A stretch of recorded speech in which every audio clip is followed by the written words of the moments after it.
வணக்கம். மாலை முரசு செய்திகளை விரிவாக பார்ப்பதற்கு முன் தலைப்புச் செய்திகளை பார்க்கலாம். ஆளுநர் உரையை வாசிக்காமல் சட்டப்பேரவையிலிருந்து ஆர்.என். ரவி வெளியேறியதால் சர்ச்சை. தேசிய கீதம் ஒழிக்கப்பட வேண்டும் என்ற கோரிக்கையை அரசு நிராகரித்ததால் வெளியேறியதாக ஆளுநர் மாளிகை விளக்கம்.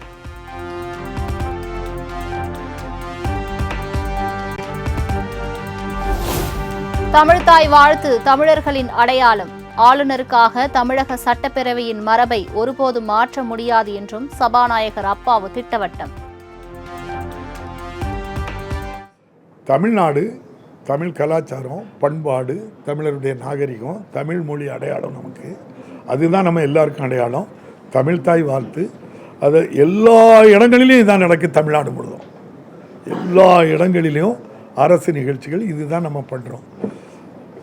அதை நான் சொல்கிறேன் இப்படி பண்ணு அப்படின்னு சொன்னால் அந்த மரபுகளெல்லாம் மாற்ற முடியாது.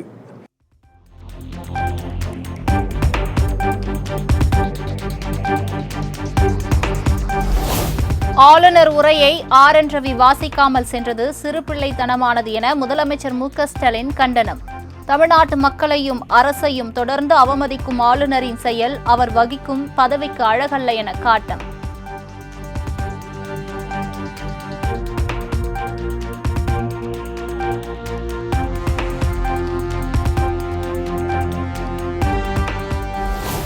சட்டப்பேரவை நடவடிக்கைகள் ஒட்டுமொத்தமாக தணிக்கை செய்யப்பட்டிருப்பது அவசர காலத்தை நாட்டுக்கு நினைவூட்டுகிறது. பத்திரிகை சுதந்திரத்தின் அடிப்படை உரிமையும் வெட்கக்கேடான முறையில் நசுக்கப்பட்டிருப்பது ஜனநாயகத்துக்கு நல்லதல்ல என்றும் ஆளுநர் மாளிகை அதிருப்தி.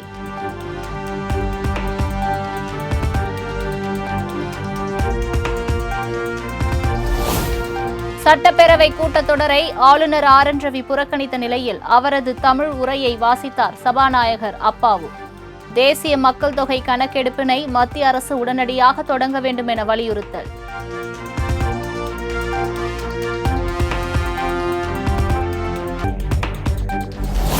அடுத்த 6 ஆண்டுகளில் 8 லட்சம் கான்கிரீட் வீடுகள் கட்டப்படும். ஆளுநர் உரையில் தமிழ்நாடு அரசு அறிவிப்பு.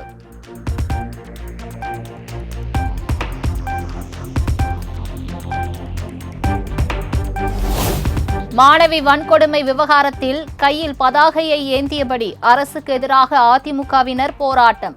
சட்டப்பேரவையிலிருந்து அதிமுக எம்எல்ஏக்கள் வெளியேற்றம்.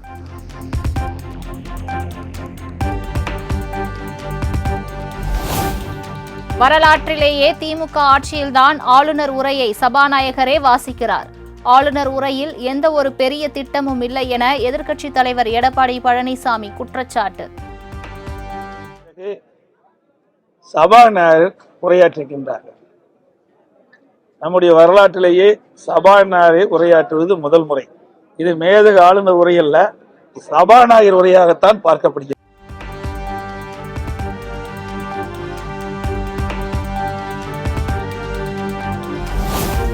தமிழ்நாட்டையும் தமிழ்த்தாய் வாழ்த்தையும் ஆளுநர் ஆர்.என். ரவி தொடர்ந்து அவமானப்படுத்தி வருவதாக திமுக குற்றச்சாட்டு. அனைத்து மாவட்ட தலைநகரங்களிலும் நாளை காலை 10 மணிக்கு திமுக சார்பில் கண்டன ஆர்ப்பாட்டம் நடைபெறும் என்று அறிவிப்பு.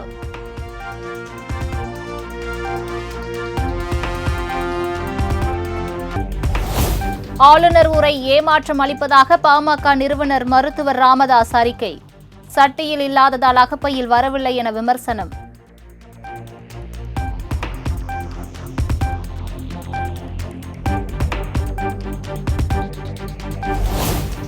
அரசின் நிர்வாக சீர்கேட்டை திசை திருப்ப ஆளுநர் மீது பழி சுமத்துவது வாடிக்கையாகி வருகிறது. பாஜக மாநில தலைவர் அண்ணாமலை குற்றச்சாட்டு.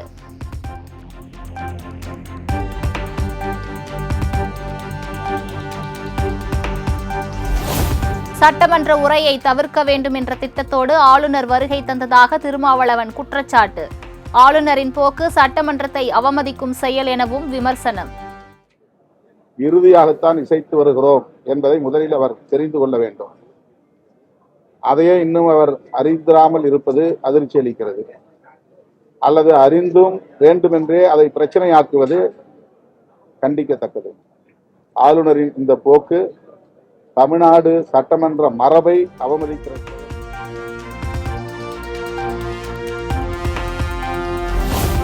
தமிழ்நாட்டு நலனில் அக்கறை இல்லாத ஆளுநராக ஆர்.என். ரவி உள்ளார். காங்கிரஸ் கமிட்டி தலைவர் செல்வ பெருந்தகை கண்டனம்.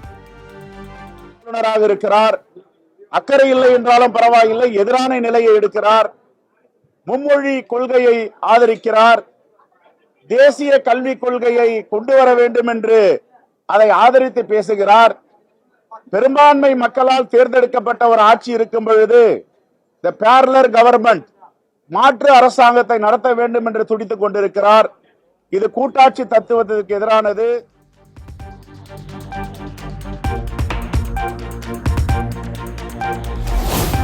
தமிழ்நாடு ஆளுநராக இருந்தாலும் சட்டப்பேரவையின் மரபை பின்பற்றியே ஆக வேண்டும் என விஜய் வலியுறுத்தல். ஆளுநருக்கும் அரசுக்கும் இடையேயான மோதல் போக்கு தொடர்கதையாகி வருவதாகவும் விமர்சனம்.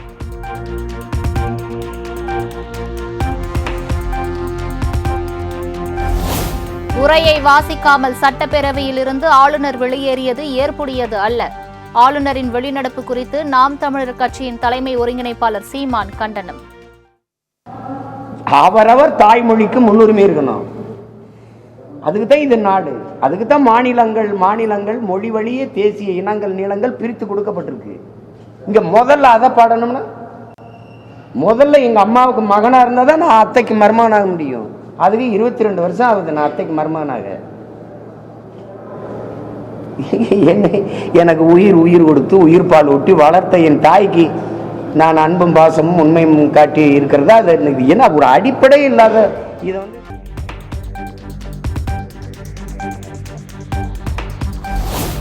கள்ளக்குறிச்சி விஷசாராயம், ஸ்ரீமதி மரணம் உள்ளிட்ட வழக்குகளை திமுக அரசு மூடி மறைக்க பார்ப்பது ஏன்? பொங்கல் பரிசு தொகுப்பு ஒரு குவார்ட்டருக்கான காசை விட மிகவும் குறைவு என்றும் சீமான் விமர்சனம். இந்த விசாரணை முடிச்சு இந்த நீதிபதிகள் அறிக்கையும் தாக்கலாகல, இந்த சிபிசிஐடி அறிக்கையும் வந்து முன் சமர்ப்பிக்கல. அப்படி இருக்கும்போது நீதிமன்றம் சொல்லிடுது. அப்ப இந்த விசாரணைகள் அந்த தீர்ப்பை நோக்கித்தானே நகரும், தற்கொலைங்கிற முடிவு தானே போய் நகரும். இப்ப எல்லாமே விரைந்து மூடி மறைக்கிறதுக்கு தான் இவங்க எல்லாம் வேலை செய்யறாங்களே ஒழிய ஏதாவது.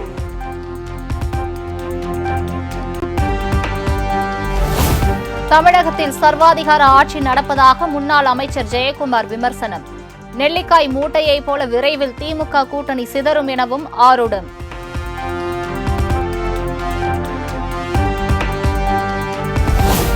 HMPV வகை புதிய தொற்று தமிழகத்தில் இல்லை என சுகாதாரத்துறை விளக்கம். தொற்று குறித்து மக்கள் அச்சப்பட தேவையில்லை எனவும் அறிவுறுத்தல்.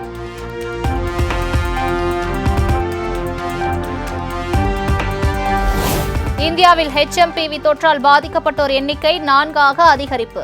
பெங்களூருவில் 2 குழந்தைகள், குஜராத் மாநிலம் அகமதாபாத்தில் 1 குழந்தை என தொற்று பாதிப்பு அதிகரித்து வருவதால் மக்கள் அச்சம்.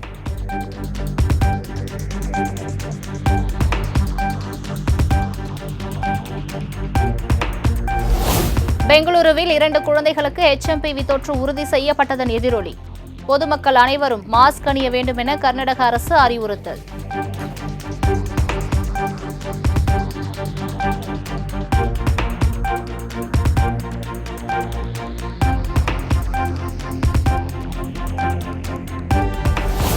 பொங்கல் பண்டிகையையொட்டி சென்னையிலிருந்து 14,104 பேருந்துகள் இயக்கப்படும். வரும் 10ஆம் தேதி முதல் 13ஆம் தேதி வரை சிறப்பு பேருந்துகள் இயக்கப்படும் என அமைச்சர் சிவசங்கர் அறிவிப்பு. இந்த பேருந்துகள் இயக்கப்பட இருக்கிறது. 10ஆம் தேதி முதல் 13ஆம் தேதி வரை தினசரி இயங்கக்கூடிய 2092 பேருந்துகளுடன் 5736 சிறப்பு பேருந்துகள் என 4 நாட்களுக்கும் சேர்த்து மொத்தமாக 14,104 பேருந்துகள் இயக்கப்பட இருக்கிறது. பிற ஊர்களிலிருந்து 7,800 சிறப்பு பேருந்துகள் இயக்கப்பட இருக்கிறது. எனவே ஒட்டுமொத்தமாக 21,904 பேருந்துகள்.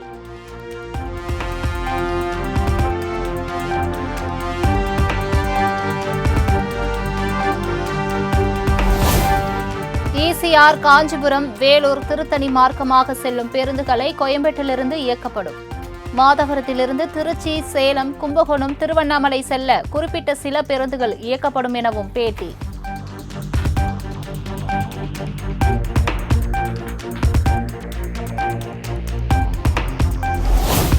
தமிழ்நாட்டில் மொத்த வாக்காளர்களின் எண்ணிக்கை 6,36,00,000. தலைமை தேர்தல் ஆணையம் அறிவிப்பு. 2025 இறுதி வாக்காளர் பட்டியல் வெளியீட்டின்படி மொத்தமாக வாக்காளர்களின் எண்ணிக்கைகள் 6,36,12,950. ஆண் வாக்காளர்கள் 3,11,74,027. பெண் வாக்காளர்கள் 3,24,00,000.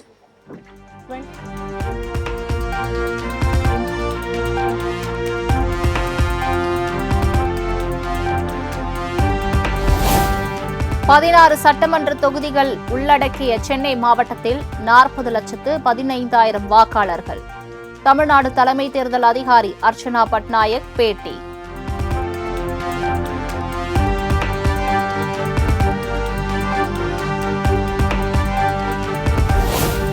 உலக புகழ்பெற்ற மதுரை, அலங்காநல்லூர், பாலமேடு மற்றும் அவினியாபுரம் ஜல்லிக்கட்டுக்கான ஆன்லைன் முன்பதிவு தொடக்கம்.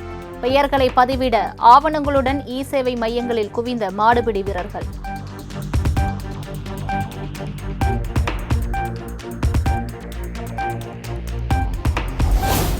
முன்னாள் அமைச்சர் KD ராஜேந்திரன் பாலாஜி மீதான மோசடி வழக்கை சிபிஐ வசம் ஒப்படைக்க வேண்டும். குற்றப்பத்திரிகை தாக்கல் செய்ய காலதாமதம் ஏற்பட்டதால் விருதுநகர் மாவட்ட குற்றப்பிரிவுக்கு சென்னை உயர்நீதிமன்றம் உத்தரவு.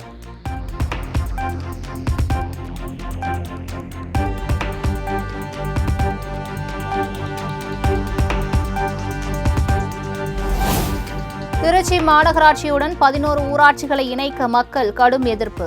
திமுக MLA வீட்டை முற்றுகையிட்டு போராட்டம் நடத்தியதால் பதற்றம்.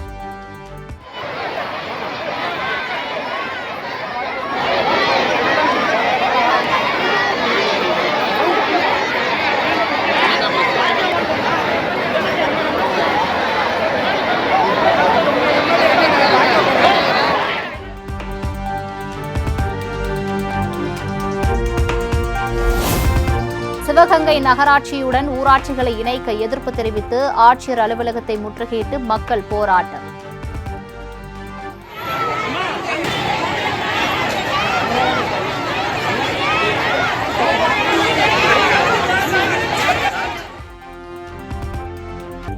திண்டுக்கல் மாநகராட்சியுடன் ஊராட்சியை இணைக்க எதிர்ப்பு தெரிவித்து ஆட்சியரிடம் கிராம மக்கள் மனு.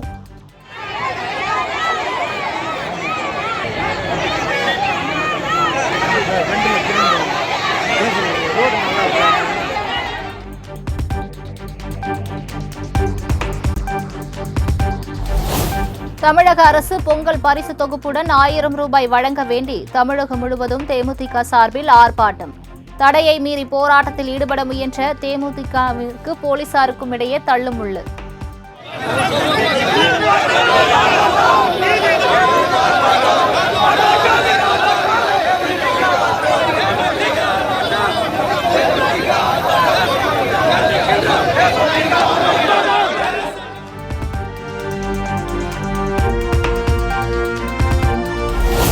சொத்து குவிப்பு வழக்கிலிருந்து அமைச்சர் துரைமுருகன் உள்ளிட்டோரை விடுவித்து வேலூர் நீதிமன்றம் பிறப்பித்த உத்தரவை எதிர்த்த வழக்கு தீர்ப்பை தேதி குறிப்பிடாமல் ஒத்திவைத்தது சென்னை உயர்நீதிமன்றம்.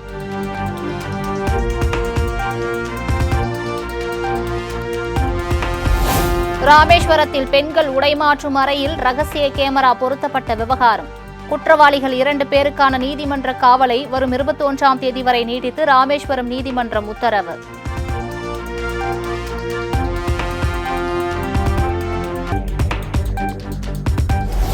போலீசார் தாக்கியதில் பலியானவரின் மனைவிக்கு 8 லட்சம் ரூபாய் இழப்பீடு வழங்க வேண்டும். தமிழக அரசுக்கு மாநில மனித உரிமை ஆணையம் உத்தரவு.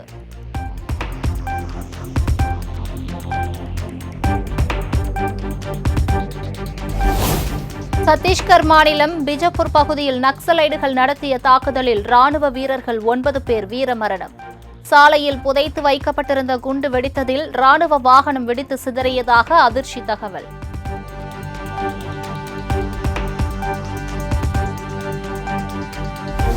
சத்தீஸ்கர் குண்டுவெடிப்பில் ராணுவ வீரர்கள் 9 பேர் உயிரிழப்புக்கு உள்துறை அமைச்சர் அமித்ஷா ஆழ்ந்த இரங்கல். 2026ஆம் ஆண்டுக்குள் நக்சல் ஆதிக்கம் முற்றிலும் ஒழிக்கப்படும் என்றும் உறுதி.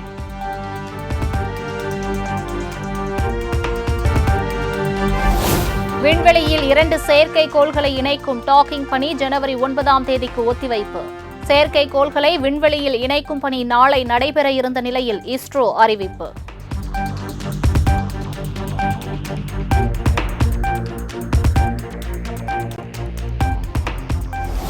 இந்திய மாணவர்கள் 3 லட்சத்திற்கும் அதிகமானோர் அமெரிக்காவில் கல்வி பயில்வதாக அந்நாட்டு தேசிய பாதுகாப்பு ஆலோசகர் ஜாக் சுல்லிவன் தகவல். இரு நாடுகளிடையே 200 ஆண்டுகளுக்கும் மேலாக நல்லுறவு நீடிப்பதாகவும் டெல்லியில் நடைபெற்ற நிகழ்ச்சியில் நெகிழ்ச்சி.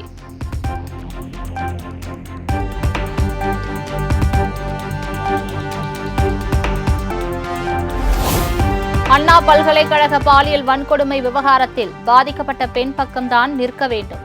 திருச்செந்தூரில் சாமி தரிசனம் செய்த நடிகர் சிவகார்த்திகேயன் கருத்து.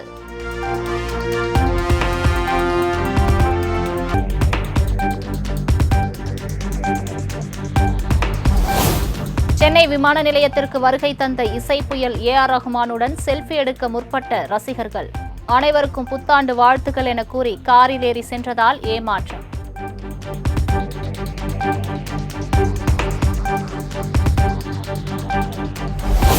அஜித் நடிப்பில் உருவாகியுள்ள குட் பேட் அக்லி ஏப்ரல் 10ஆம் தேதி திரையரங்குகளில் வெளியாகும் என படக்குழு அறிவிப்பு.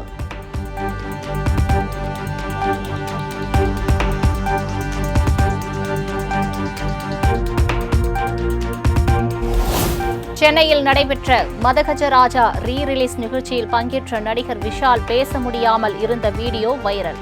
விஷாலுக்கு வைரஸ் காய்ச்சல் இருப்பதாகவும் முழுமையான ஓய்வில் இருக்க அறிவுறுத்தப்பட்டுள்ளதாகவும் மருத்துவர்கள் தகவல்.